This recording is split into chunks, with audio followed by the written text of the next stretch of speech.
How's it going, everybody? Welcome to the channel. As always, if you enjoyed the video, don't forget to hit that like and subscribe. It helps out, means a ton. You guys get plenty of fun stuff, not just One Piece. We cover plenty of manga on the channel, so stick around, check it out, see if anything else catches your interest. With that being said, we got to get into the topic of today's video because, yeah, we're getting into the final fight between Luffy and Kaido, and we have to talk about some stuff on the rooftop before this is all said and done with. Now, before I get into it real quick, this is all under the assumption that Luffy is going to win the fight and beat Kaido, and happy yay, woo! Unfortunately, that does mean the world government is going to try and annex Wano, but, we'll get to that stuff later. Anyway, that's not important. Let's talk about the rooftop. First things first. Is Luffy top 10? Seriously, is he? I mean, you can make a decent case for the argument. We have Dragon, who's up there in the top 10, almost definitely. Mihawk, top 10, almost definitely. The 4 Yonko, no, most definitely. And then we're kind of looking at, what? Admirals and like Rayleigh figures and like Ben Beckman's and maybe Eam. I'm real quick. Gorosei, Eam. Gorosei, no, definitely not even close to top 10. I don't think they're weak, but I don't think the Gorosei are going to individually be extremely strong opponents. I think they'll have strength in their own right, not insane levels. Eam, I could see Eam being strong, like a lot of people think they might be. I could also see Eam being extremely weak, just the person at the very top. They have no need to be strong. Everybody in the world is underneath them. Nobody gets to touch Eam. They have no need to be strong. All of their strength comes from their power and everybody beneath them. All of the world government, including the Marines, all of the Cypher Pole, the SSG that Vegapunk is creating, that, is the new replacement for the warlords. They don't need to be super strong. So I personally don't think Eam is going to be like a top 10 strength character. But anyway, yeah, we got Big Mom, Shanks, Blackbeard, Kaido. We'll talk about that. Let's see, we got Dragon, we got Mihawk. We'll go ahead and give the original 3 admirals. We'll put them above Luffy at the moment, just to be kind. I know there's a lot of people who still really like the Admirals, and there's some people that think they're like taking out Yonko 1v1. At least some of them might. I don't know. There's some weird people out there, but no. Anyway, 3 Admirals, just for now, we'll say at the moment, they can probably use Conqueror's Haki coding. They might be stronger than Luffy. Who's taking this 10th spot? Fujitora Green Bull? Honestly, I think Luffy's beating either one of them right now. You run Dressrosa back with Luffy how he is right now, I think he's beating Fujitora if Fujitora tries to step into him to get in his way. I think he's pushing Fujitora out of the way, like, get out of the way, I gotta go beat a peacock's ass. Anyway, so yeah, I think we've kind of gotten to that point. Green Bull, I'm probably just gonna lump around Fujitora level at the moment. We don't really know much about him, so fair. Anyway, yeah. Ben Beckman, is he like a Rayleigh kind of figure, or is Rayleigh still stronger than Luffy? I kind of have Shanks just a notch below Roger, and where I think Luffy will get to and eventually probably surpass. I assume Luffy will eventually either end of series or post series surpass Roger's peak, but either way, I think I have Roger and Luffy, and then Shanks just a hair below them. So I think I'd probably have Ben Beckman just a hair below Rayleigh, and probably where Zoro will eventually get to. Yeah, so I think Luffy's probably beaten Ben Beckman. I think after what we've seen on the rooftop, I don't think it's a super hot take to say he's probably surpassed every single one of the right hands. So, yeah, Rayleigh, he's very strong for a right hand even. The right hand of Gold D. Roger. But Rayleigh's getting up there in age. Rayleigh is on the downhill. Probably not a super steep downhill. He's not dropping off a cliff or anything. But he's on that downhill slope that just comes with age. We've seen it from multiple characters in the series. Whitebeard at Marineford was a shell of himself, let's be honest. Still insanely strong, but he was extremely sick, and he was not the fighter that he once was. So yeah, Rayleigh downhill, Luffy on a pretty steep uphill path with this whole Conqueror's Haki stuff. Has he surpassed me yet? Decent chance. I don't know how well Rayleigh is handling himself against Kaido right now, but that's enough talk about that. I'm not a super serious power scaling channel or anything like that. I'm probably not even that great at power scaling in general. I'm sure I forget people all the damn time, and yeah, that would just cause problems. Anyway, Kaido, Luffy. Kaido, I'm putting him on that top 10 list above Luffy still at the very moment, which is kind of funny because I said I assume Luffy is going to beat Kaido. Before we are done with this fight on the rooftop, we need to put all of this into perspective. Number one, right off the bat, I've had conversations with people about this before personally. Luffy did not 1v1 Kaido. I'm sorry, this is just factual information. Now, to be clear, Luffy 1v1'd Kaido for part of a big cluster brawl. Like, that's what he did. Part of Kaido's entire fight, part of it was a 1v1 against Luffy. Kaido did a lot more than 1v1 Luffy. To be fair, Luffy has also done a lot more than 1v1 Kaido. But let's kind of just go over this to remember everything. Number one, how did this fight on the rooftop start? Kaido went flying up to the rooftop after the 9 red scabbers jumped him and stabbed him. Now, this wasn't super effective, okay? But they drew some blood. They did a tiny little bit of damage against Kaido, okay? Every little bit of damage, every little bit of stamina counts, especially if the fight between Luffy and Kaido comes down to the wire, to the last punch. If Luffy is barely able to win, then every little bit that every person contributed counted. Otherwise, well, Luffy would have hit that wall first. If it came down to the wire, then, well, that's kind of just factual information. I'm sorry, I don't know what to tell you. So yes, to be clear, I am also under the assumption that the fight between Kaido and Luffy, if Luffy's gonna win, it will probably be barely. And I mean barely. I don't think Luffy is going to be in very good shape at all by the time this fight gets over, even if he wins.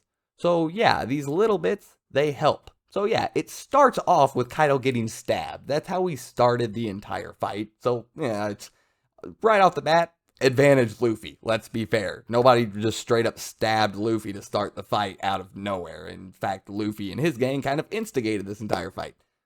No, Kaido kind of instigated it like a long time ago, but like in the now, you know what I'm saying. Anyway, now, after this, Kaido had a fight with the 9 red scabbards. Now, I don't think the 9 red scabbards really high-diffed Kaido. I don't think Kaido really went that high level. I don't think he got that deep in his bag to take out the 9 red scabbards. But he did throw out attacks. He had some of his own attacks reflected on him. They did some damage to Kaido and made him use up, maybe not a ton of energy, but a decent chunk. They made him use up some energy, some stamina. That is a big thing here. We're talking about an extended fight. You get tired, you get winded, and every little bit of damage starts to add up over time if you get no time to rest and heal. So, anyway, 9 red scabbards, they ended up kind of getting dealt with. Sucks to suck, sorry. They did get a pretty good Paradise Totsuke in there with 4 people. So yeah, that was good. But anyway, yeah, that was done. Then we move on to a 2v5 between Kaido and Big Mom versus 5 Supernova, including Luffy. So yes, to be fair, Big Mom was a huge amount of help to Kaido. I mean, it's another Yonko. And to be fair, Luffy is part of this fight, so it's not like it's just Kaido expelling energy right now. They're both taking shots, they're both expelling energy, and at this point in time, Kaido definitely was not taking a crap ton of damage from everybody's attacks. It was made very clear to us through the art and through Kaido's yells and everything else that, yeah, quite a few times there was damage done to Kaido. Now, to be fair, there were plenty of times that there was damage done to Luffy. Now, to also be fair, I apologize, I'm going to say that like a million times in this video, but Big Mom was kind of told to hold back a little bit for part of the 2v5. There were definitely chunks there where Kaido was like, I want to see what they got. Let me go a little bit. Now, this is due to Kaido's own hubris and him just trying to enjoy a fight. That's fair, but still, that's moments where he did not get as much help as Luffy was getting. that is points in time where Kaido was 1v5ing the Supernova, including Luffy. So, anyway, Big Mom leaves. 2 of the other Supernova leave, but there are still Zoro, Law, and Luffy up there on the rooftop. Zoro's putting in work, Law's helping out. Zoro gives Kaido a permanent scar, said so by Kaido himself. Definitely did some damage. That's kind of just how that goes. You get a scar, you probably took some damage when you took that scar. Anyway, yeah, that's some more fighting that Kaido had to do, and at this point, Luffy was kind of in and out of it a little bit. You know, the eyes were fluttering, he was on the ground, and then as things wrapped up with Zoro and Law, Luffy got back up and started taking care of business on his own. This is when we started transitioning into the 1v1 against Luffy and Kaido. You see what I'm saying about how Luffy did not 1v1 Kaido? Now, what I mean, like I said earlier, part of it was a 1v1. There were moments where they 1v1'd each other, and it's going to come down to a 1v1, but you did not 1v1 from the rip, from the get-go, from the ring of that starting bell. If you want me to say, okay, the top 10 list is Dragon and Mihawk somewhere, I don't know where they're going to go at the moment, we don't really have enough, and then like Shanks and Blackbeard somewhere, and Big Mom somewhere, and then Luffy somewhere, and then Kaido somewhere, Luffy is going to have to beat him from 1v1 from the rip. Not all of this jumbled mess, okay? Now, we'll get back to this, but we gotta finish the whole rooftop thing because, well, we're not done. To make it even worse, Luffy loses this first 1v1. Nobody should be bringing up, well, Crocodile, he lost to Crocodile 1v1 and came back and beat Crocodile. No, this is different. Crocodile had time to rest and relax and heal up in between his fights with Luffy. So did Luffy. They had 1v1 from the rip, Crocodile wins. Heal up, 1v1 from the rip, Crocodile wins. Heal up, 1v1, Luffy wins. Good job, Luffy. You finally got strong enough to beat Crocodile. Good job, awesome. This is different. Luffy loses this first round of their 1v1 and then was going to die. Yes, he saved himself by using the voice of all things and all this other stuff to call for help, so he had a part in his rescue. Good job, Luffy. But yeah, without somebody else coming to physically take him out of the water, Luffy was going to die. Sorry. Anyway, so yeah, Luffy gets saved, and then he gets to rest and relax and get patched up by some people and eat a bunch of meat and heal up, because for some reason you get to eat meat and heal. Good job, Oda.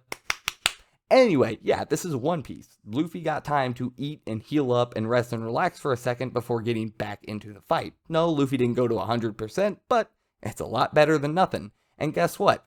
Nothing is exactly what Kaido got, because after Luffy gets knocked out, Yamato hops in and is like, hey, guess what, Dad? You don't get to relax, you gotta fight me now. So this whole time where Luffy gets to eat meat and rest and relax and do all this stuff, Yamato's fighting him. Kaido doesn't get to relax or heal at all. He just has to keep going, has to keep putting out stamina. Not to mention, bringing up stamina, he's also been using his devil fruits to float an entire island over to the mainland this entire time. That is a portion of power that Kaido is taking out and setting aside to do something else while he uses the rest of it to fight. Luffy's not doing that. Luffy is using all of his strength against Kaido.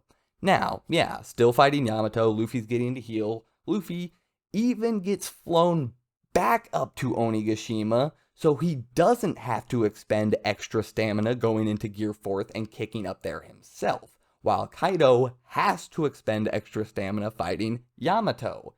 Now, after all this is said and done, we get a little bit of a combo between Yamato and Luffy, get a little bit of extra damage in there before Yamato has to get out of there. Momo gets a little bite in there, but don't really know how much that did. Kaido went like, ow, but then he just turned around like, really, kid? Kind of like stubbing your toe, something like that. Like, it hurts, but it doesn't like hurt.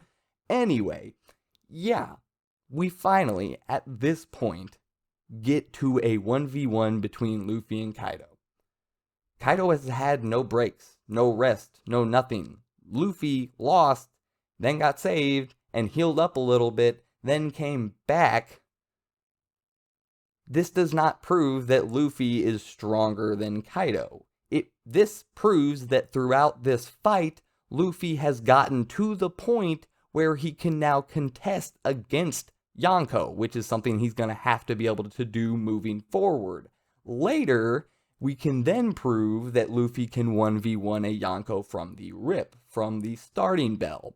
This is actually not that uncommon for the post-time skip of One Piece. If you look at Doflamingo, when Luffy fought Doflamingo in Dressrosa, it was a cluster. There was so much help. Law did a lot of stuff, and I don't care if Doflamingo's like, oh, Gamma Knife's nothing. I can just stitch up the insides and I'm good. Really, Law? Get out of here. No, that hurt, okay? I don't care if you stitched them back up with string so you can keep fighting and whatnot. That still did damage, okay?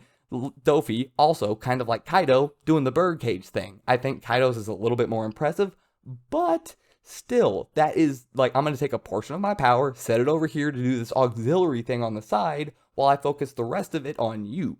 That is an advantage to the person you're fighting. It's not fully focused on your opponent. There's a little bit of auxiliary stuff that's not part of the fight. Luffy, when he beat Doflamingo, was not stronger than Doflamingo. He was able to overcome Doflamingo with help.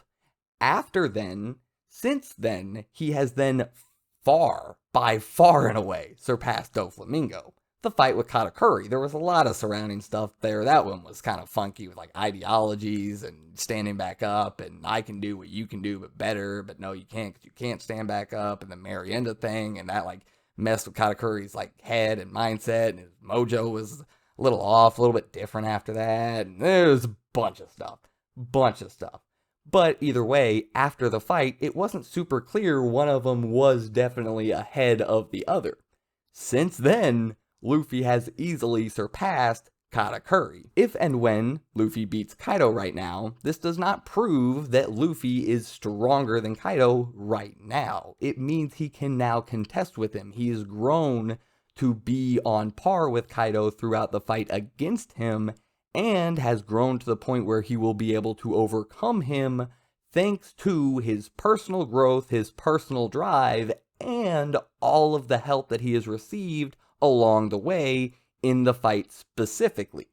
Now, this also means that like Doflamingo, like Katakuri, going past this, Luffy can then overcome that limit, overcome that strength, and become stronger than Kaido.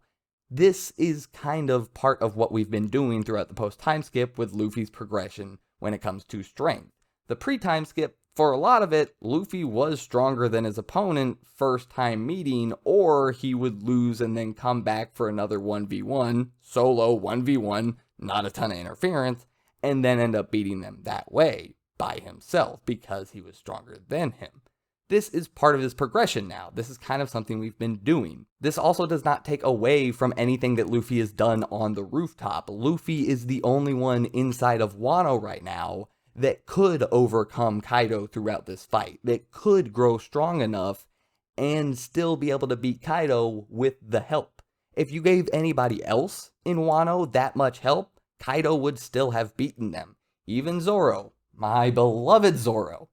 No, if you put him in Luffy's position throughout all of Onigashima, no, sorry. This is something that Luffy has to do. Luffy was the only one here that was capable of doing this at the moment. Give Zoro another, 3 weeks and then run it back, and yeah, he probably could have, I love him. Anyway, not the point. So, yeah, this is still insanely impressive what Luffy is doing. He can now, moving forward, step to Yonko. He can contest with Yonko now. He has proven that. That is huge. He doesn't have to prove that he can 1v1 Kaido right now. He doesn't have to prove that he is stronger than Kaido right now. He can 1v1 a Yonko at a later date. That's fine. That's part of the progression. That's part of the stepping stones. Doflamingo is, the stepping stone that allowed him to break into the high tier of the verse. That's kind of what Doflamingo was for Luffy, in a sense, when it comes to power scaling, I guess you want to call it. He was kind of that gatekeeper there. Since then, he has been able to surpass that gate and move past it. Katakuri, he was able to finally beat a first commander, and then moving past that, he has been able to surpass all of the first commanders, in my opinion, at the moment. now Kaido has been able to compete and take down a Yonko, and then moving forward, he will be able to surpass that level and move past the Yonko and be endgame post One Piece Luffy. So yeah, he did not 1v1 him. This doesn't mean he is already stronger than Kaido, already stronger than all the other Yonko, and now it's only him and Blackbeard, and like, let's everybody calm down. Give Luffy the correct amount of praise. Like I said, might be top 10. I don't know. And yeah, let's be realistic about the situation that is unfolding in front of us. All of this stuff has been written down and written out from Oda for us to read. It's all there. These are things that have just factually happened. I'm sorry, it's just not a 1v1. So yeah, now that we have everything that's happened on the rooftop and all the context for everything out on the table, we can enjoy the end to what is most certainly the strongest fight, the biggest fight we have seen from Monkey D. Luffy so far. So yeah, I hope you guys enjoyed, and I'll see you next time. I'm out.